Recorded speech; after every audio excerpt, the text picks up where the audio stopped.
Hello everyone, welcome back to my channel Lotus Fiction. कैसे हैं आप सब गाइस? चलिए हम लोग अपनी स्टोरी को स्टार्ट करते हैं। सो गाइस, अब तक हमने देखा था कि वांग जी गुस्से में अपने रूम में चला जाता है और चेंज करने के बाद वो किसी को कॉल करके बोलता है कि सारी फाइल्स मेरे लैपटॉप पर सेंड कर दो।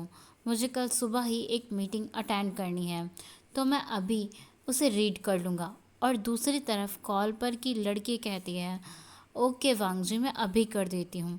ये लड़की वैनजिंग थी, जो वांग जी की बचपन की एक और फ्रेंड थी।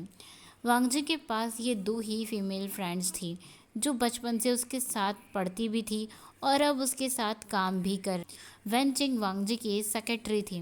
वो दोनों काम से रिलेटेड कुछ बातें करने लगते हैं। इतने में ही विंग नीचे से वांग जी के रूम में पानी की बोतल लेकर आ रहा होता है, तो वो रूम के बाहर आते ही वांग जी की आवाज़ सुन लेता है। विंग को वांग जी के रूम से आवाज़ आते ही विंग वहीं रुक जाता है। दरवाज़ा थोड़ा सा खुला हुआ था, इसीलिए विंग वहाँ खड़े होकर अपनी क्यूरियोसिटी के चलते हुए वांग जी की बातें सुनने लगता है। विंग आया तो वांग जी के रूम में पानी रखने के लिए था, पर वांग जी की आवाज़ सुनकर वो उसकी बातें सुनने से खुद को रोक नहीं पाया। वांग जी की बात काफ़ी देर तक चलती रहती है। वांग जी बात किससे कर रहा है, इसीलिए विंग कान लगाकर सुनने लगता है। पहले कुछ देर तक तो विंग सुनता है, फिर वो न आव देखता है न ताव, सीधे ही वांग जी के रूम में एंटर करता है और देखता है कि वांग जी कॉल पर किसी से बात कर रहा है। तो वो वांग जी के हाथ से उसका फ़ोन छीन लेता है और अपने हाथ में लेकर देखने लगता है कि कॉल पर वांग जी आखिर बात कर किससे रहा है। पर विंग कॉलर का नाम चेक ही नहीं करता है और फ़ोन को सीधा अपने कान से लगाकर सुनने लगता है। ये देखकर वांग जी, वो तो पूरी तरीके से गुस्सा हो गया था। कॉल पर की लड़की बोल रही थी, ओके वांग जी, मैं थोड़ी देर में तुम्हें सेंड कर दूंगी। बस इतना ही विंग ने सुना था और उसने कॉल कट कर दिया था, जो वांग जी को बिल्कुल भी पसंद नहीं आया था। और विंग वांग जी पर सीधे सीधे चिल्लाते हुए उससे कहना स्टार्ट कर देता है कि तुम कैसे इंसान हो। कुछ दिनों के बाद तुम्हारी शादी होने वाली है और तुम यहाँ ऐसे दूसरी लड़कियों से बातें कर रहे हो। क्या तुम अपने पार्टनर को ऐसे धोखा दे रहे हो, उसे चीट कर रहे हो? तुम अपने पार्टनर को ऐसे धोखा कैसे दे सकते हो? ये सुनकर वांग जी तो पूरा शॉक्ड में चला गया था। वांग जी ने विंग को देखकर अजीब सा फेस बनाया हुआ था। वांग जी विंग से कहता है, तुम्हारे पार्टनर को मैं सब कुछ बता दूंगा, उसे सारा सच बता दूंगा कि तुम कैसे उसे चीट करते हो, कैसे यहाँ पर दूसरी लड़कियों से बातें करते हो। तुम्हें तो अपने पार्टनर की बिल्कुल भी फिक्र ही नहीं है। और वांग जी वो मन में सोच रहा था, भाई ये है कौन? मेरे रूम में आकर मेरा ही फ़ोन छीन लिया है इसने, और अब ये मुझ पर ही चिल्ला रहा है, मुझे ही कैरेक्टरलेस बोल रहा है। ये मुझे जानता ही कितना है, जो मेरे बारे में इतना सब कुछ बोल रहा है और मुझे ऐसे जज कर रहा है। और ऊपर से इसने मुझे ये धमकी कैसे दिया? वांग जी यही बात विंग से कह भी देता है, तुम्हारी हिम्मत कैसे हुई मेरा फ़ोन छीनने की? तुम्हें ये हक किसने दिया? तो विंग कहता है, तुम्हारा कैरेक्टर कितना गंदा है, मैं तुम्हारे हस्बैंड को सब कुछ बता दूंगा कि तुम उसे कितना और कैसे चीट करते हो। तुम्हें कोई बात की फ़िक्र भी नहीं है उसकी। तो तुम्हारी शादी तय हो चुकी है यहाँ पर, और तुम यहाँ दूसरी लड़कियों से इस तरीके से बातें करते हो, और आपको तो अपने पार्टनर की ज़रा भी परवाह ही नहीं है। वांग जी सोच रहा होता है कि शादी मेरी तय हुई है तो इससे इसको क्या है भाई, ये क्यों इतना ज़्यादा चिल्ला रहा है मेरे ऊपर? और यही वांग जी विंग को बोल भी देता है, मैं उसे चीट कर रहा हूँ, नहीं कर रहा हूँ, धोखा दे रहा हूँ या नहीं दे रहा हूँ, इन सब से तुमको क्या है? तुम्हें इतना क्या जलन हो रही है? और ये बातें सुन करके वो विंग की ओर सच में घूर कर देखने लगता है। ये बातें वो जब विंग से कहता है, तो एक और बात विंग से कहता है, और ये बताओ कि बिना परमिशन के तुम मेरे रूम में आए ही कैसे? आए तो आए, ये भी ठीक है, पर तुमने आकर मेरा फ़ोन क्यों छीना? हाँ, और तुम मेरे पार्टनर को बोलोगे कि मैं कैरेक्टरलेस हूँ, मेरा कैरेक्टर ख़राब है। वांग जी और विंग अब फिर से टॉम एंड जेरी की तरह झगड़ने लगते हैं। बिल्कुल एक दूसरे के साथ वो तू मैं कर रहे थे, और थक हार के अब वांग जी विंग को अपने रूम से ही बाहर निकाल देता है और रूम को बंद भी कर देता है। तो आशियन को बोल देता है कि आज के बाद से मेरे रूम के अंदर तुम घुसना भी मत। इसके बाद वो विंग को रूम के बाहर निकाल कर रूम का दरवाज़ा अंदर से लॉक कर लेता है। जब वो दोनों बहस कर रहे थे तो घर के जो भी सर्वेंट्स उस जगह से आ जा रहे थे उन सबको सब कुछ दिखाई और सुनाई दे रहा था। तो मैडम लैन भी वहाँ आती है। विंग अभी भी वांग जी के रूम के डोर पर खड़ा हुआ था और उसके हाथ में वांग जी का फ़ोन भी था। मैडम लैन विंग से पूछती है, विंग क्या हुआ बेटा, तुम यहाँ पर ऐसे क्या कर रहे हो? क्या वांग जी ने फिर से तुम्हें डांटा है? तो विंग कहता है, कुछ नहीं मामा, वो बस ऐसे ही, कुछ नहीं हुआ। वो मैंने देखा कि वांग जी किसी से बातें कर रहा है तो मैंने उसका फ़ोन छीन लिया था और इसलिए वो गुस्सा हो गया है। मैं उसको थोड़ा बहुत सुना भी दिया था। विंग कंफ्यूज था और अपने सर को खुजाते हुए अभी भी वहीं खड़ा था। मैडम लैन विंग का रिएक्शन देखकर उससे कहती है, उसका फ़ोन कहाँ पर है? तो विंग अपना हाथ दिखाते हुए कहता है, ये रहा यहाँ पर मेरे हाथ में। वो फ़ोन लेना तो भूल ही गए। मैडम लैन फ़ोन को लेकर उसका नंबर चेक करती है कि वांग जी आखिर किससे बात कर रहा था। तो मैडम लैन फ़ोन को देखने के बाद कहती है, अरे विंग, ये तो वांग जी की सेक्रेटरी का कॉल था। विंग मैडम लैन की तरफ देखता है। मैडम लैन फिर से कॉल करती है और वांग जी के सेक्रेटरी से पूछती है, क्या बात है बेटा, तुमने वांग जी को कॉल किया था?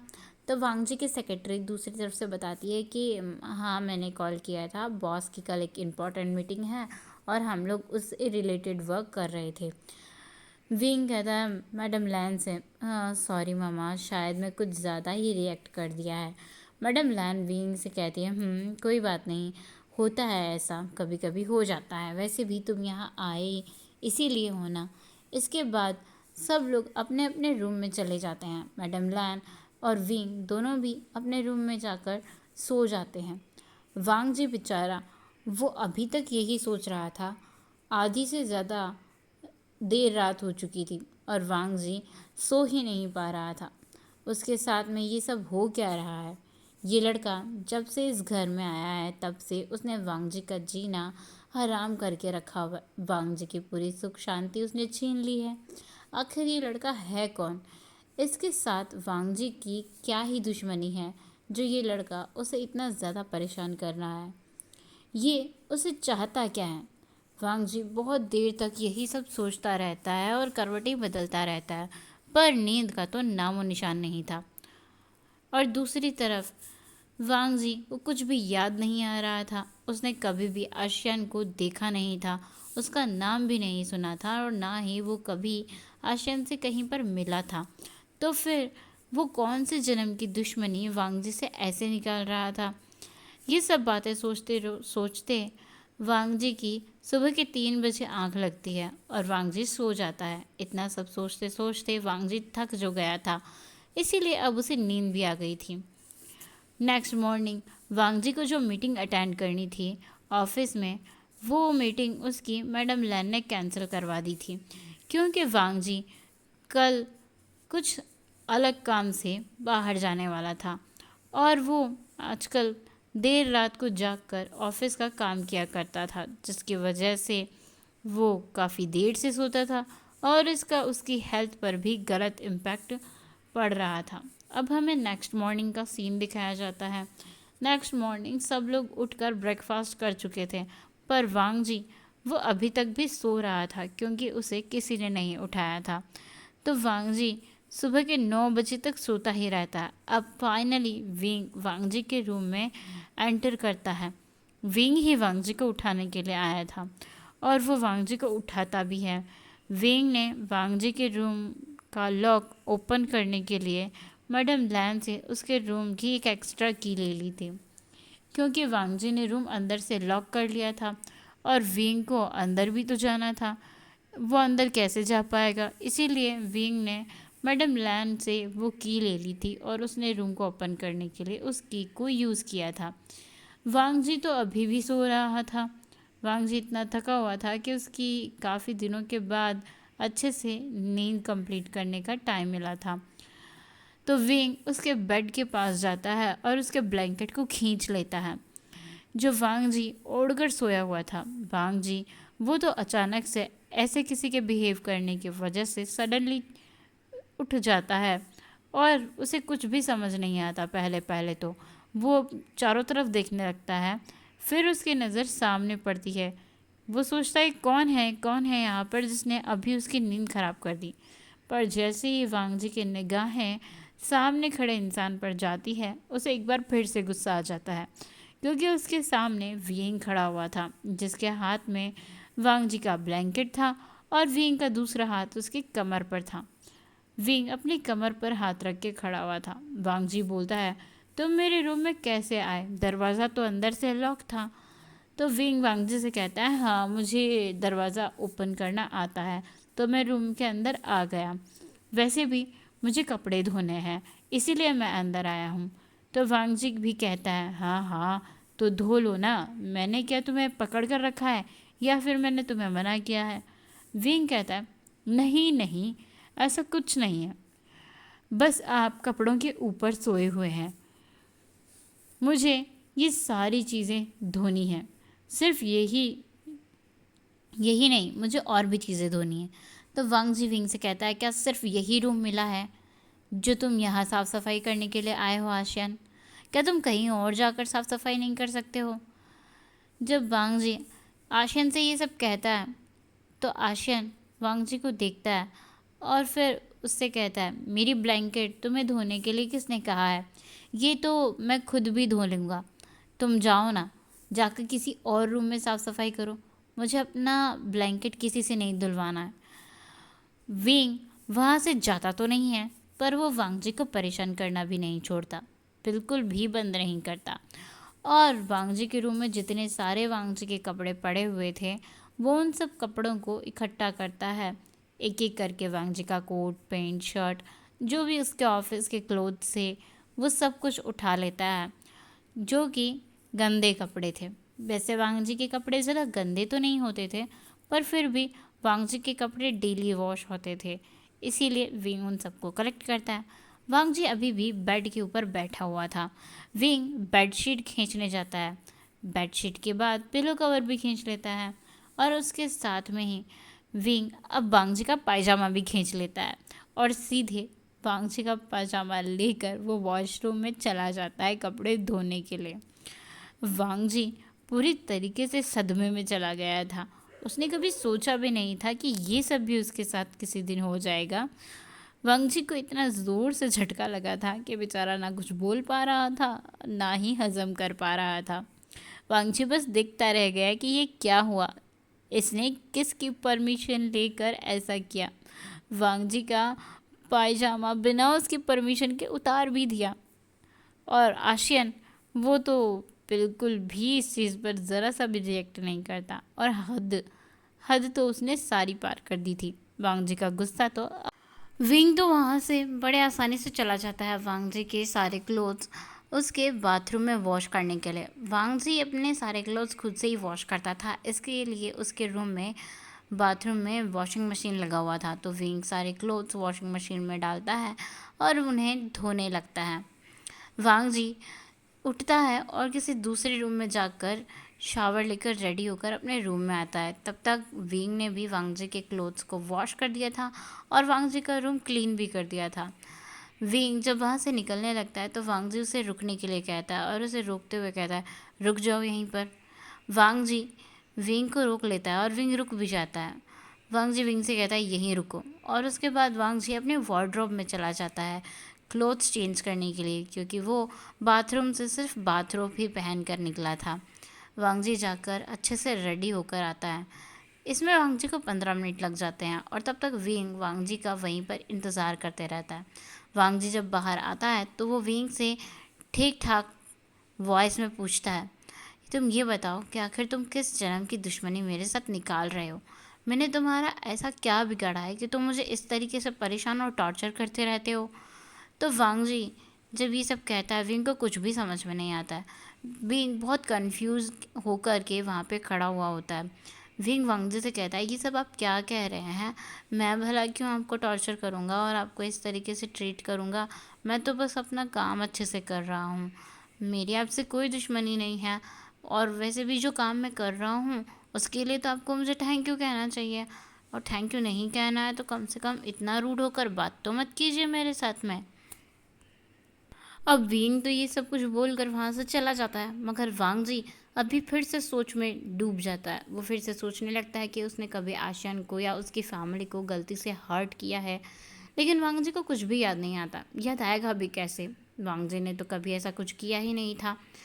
फिर वांगजी इरिटेट होकर अपने सेक्रेटरी को कॉल लगाता है और उससे विंग के बारे में आशियान के बारे में सब कुछ बताता है और उससे आशियान के बारे में पता लगाने के लिए कह भी देता है। वांगजी की सेक्रेटरी वेंचिंग वो कहती है, क्या तुम्हारे पास उसका कोई फ़ोटो है? अगर फ़ोटो मिल जाएगा तो मैं आसानी से पता लगा लूँगी। मगर वांगजी के पास तो आशियान का कोई फ़ोटो था ही नहीं। वो वेंचिंग को क्या ही जवाब देता। फिर वेंचिंग भी सोच में डूब जाती है। एक ऐसे इंसान का पता लगाना है जिसका ना फ़ोटो है, ना ही कोई आइडेंटिटी, बस नाम से ढूंढना है, ये तो बहुत मुश्किल है।